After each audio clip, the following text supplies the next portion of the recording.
முருகென்றால் அழகுதான், அழகென்றால் முருகன் தான். அறுபடை வீட்டில் அரசாளும் குமரன் தான். ஆறுமுகம் கொண்டே ஆறுதல் அளித்திடுவாய், ஏறுமையில் ஏறி வந்து ஏற்றம் கொடுத்திடுவாய். தேடி உனை நான் தொழுதா தேவையெல்லாம் தீர்த்திடுவாய். ஆடியும் பாடியும் நாடி வரும் அடியவர்க்கு அழகோடு அருள் சேர்ந்த உன் திருக்கோலம் திவ்யமப்பா. ஆடியும் பாடியும் நாடி வரும் அடியவர்க்கு அழகோடு அருள் சேர்ந்த உன் திருக்கோலம் திவ்யமப்பா.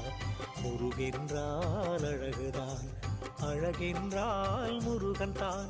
அறுபடை வீட்டில் அரசாளும்